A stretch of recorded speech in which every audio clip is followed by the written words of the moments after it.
नमस्कार दोस्तों, आपका हमारे YouTube चैनल सतत विचार मंथन में हार्दिक स्वागत है।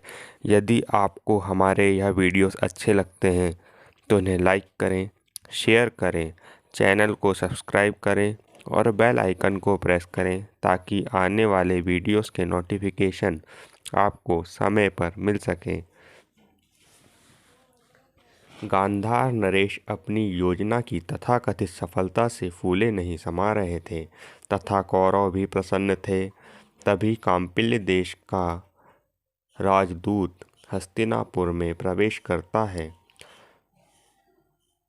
दूत ने महाराज द्रुपद का संदेश सुनाया और कहा कि कांपिल्य देश के महाराज द्रुपद की कन्या दिव्यजन्मा द्रौपदी का स्वयंवर आयोजित किया गया है और महाराज द्रुपद की ओर से मैं आपको उनका निमंत्रण देता हूँ।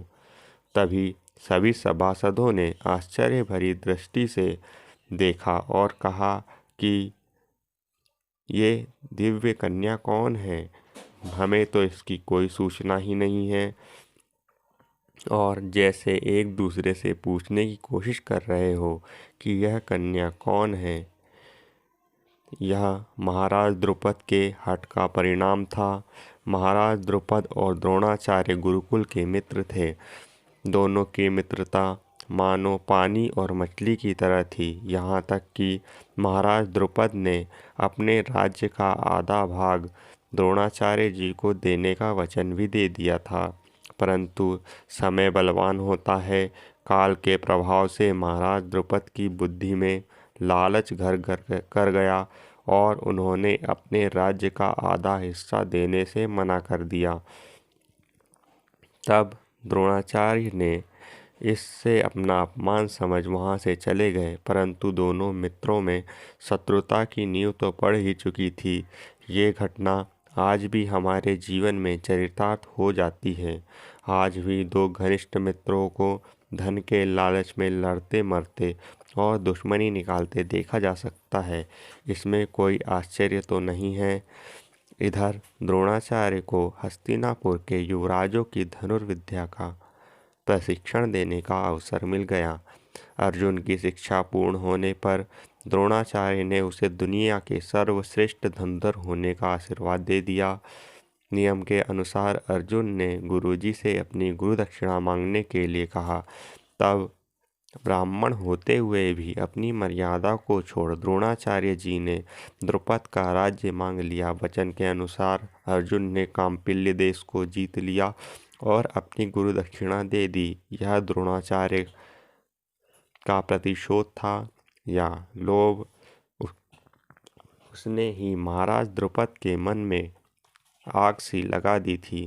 अब द्रुपद के जीवन में द्रोणाचार्य से बदला लेने के अलावा कोई आखिरी उद्देश्य नहीं रह गया था। अब द्रुपद के मन में एक ऐसे पुत्र की इच्छा थी जो द्रोणाचार्य को समाप्त कर उसका प्रतिशोध ले सके। महाराज द्रुपद ने एक यज्ञ का आयोजन किया। यज्ञ की अग्नि से महाराज द्रुपद की मनोकामना सफल हुई और धृष्टद्युम्न और द्रौपदी का जन्म हुआ। यही महाभारत के विनाश का अंकुर था। अग्नि से जन्मी यही द्रौपदी आगे चलकर भारत भूमि की सबसे बड़े धर्म युद्ध का कारण बनी। यह युद्ध वास्तव में जीवन से घनिष्ठ संबंध रखता है, जो बिना विचारे कहे वचन, धोखाधड़ी, विश्वासघात और प्रतिशोध के कारण को जड़ से समाप्त कर देने की समझ उत्पन्न कर देने का प्रयास है। यही प्रश्न चिन्ह है कि मनुष्य ने इस युद्ध से क्या सीखा? क्या उसे बोलना आ गया? यदि मनुष्य को तरीके से बोलना आ जाए तो उसके जीवन में कभी महाभारत रूपी समस्याएं होंगी ही नहीं और ना कोई दुविधा होगी। जीवन स्वर्ग से कम नहीं होगा। आगे मिलते हैं किसी अन्य दिलचस्प कहानी के साथ। धन्यवाद। वीडियोस देखने के लिए आपका धन्यवाद। यदि आपको हमारे वीडियोस अच्छे लगते हैं तो इसे लाइक करें, शेयर करें और चैनल को सब्सक्राइब करें। नमस्कार।